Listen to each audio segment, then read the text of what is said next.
Bonjour à tous, je suis Victor, votre professeur DigiSchool en sciences économiques et sociales. Aujourd'hui, nous allons nous intéresser au moteur du changement social dans la conflictualité.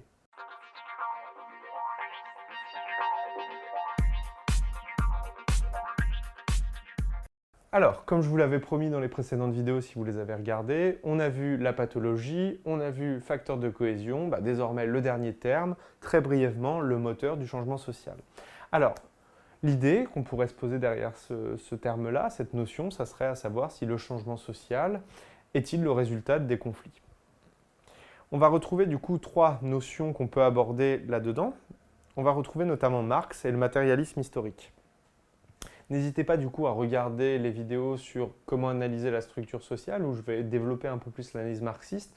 Là, je vous rappelle simplement brièvement que Marx, en fait, l'idée du matérialisme historique, c'est la suivante. C'est que la société, enfin nos sociétés occidentales, d'accord, la société française notamment, fonctionnent à travers un héritage romain, grec au départ, puis après romain, et qu'en fait, à l'intérieur de cette société, de ces différentes sociétés, on a observé des systèmes d'exploitation.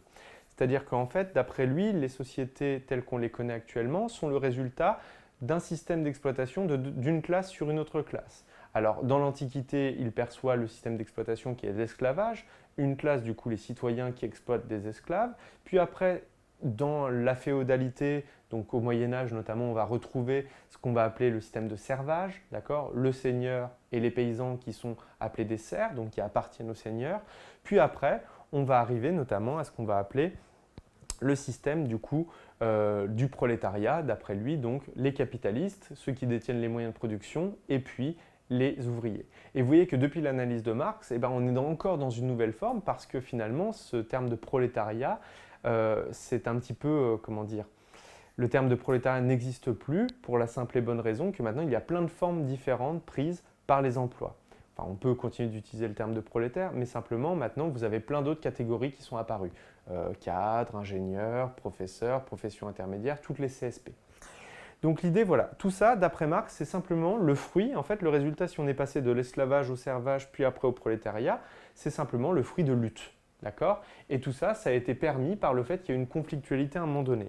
Et en fait, dans cette conflictualité, vous voyez qu'à chaque fois, ce qu'on observe, c'est une modification des normes. Alors, modification des normes, ça signifie qu'en fait, on a une modification des règles.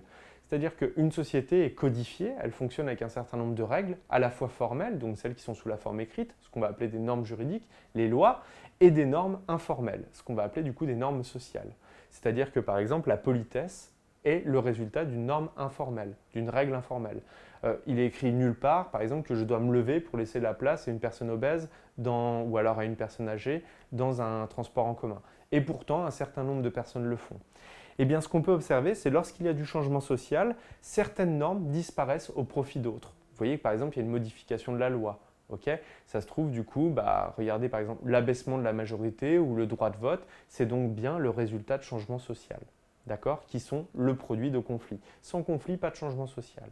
Et par exemple, les différentes réformes qu'il y a eu, 2013, réforme des retraites en 2010 et ainsi de suite, ce qu'on peut observer, c'est que la plupart du temps, il y a un conflit dû à des valeurs.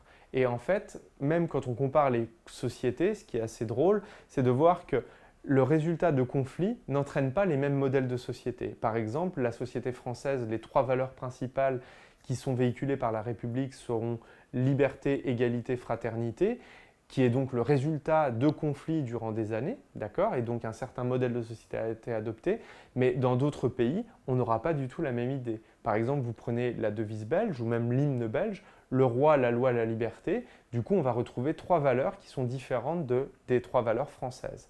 Et ça, c'est parce que le fruit de l'histoire belge est différent du fruit de l'histoire française, notamment dans l'histoire de la conflictualité.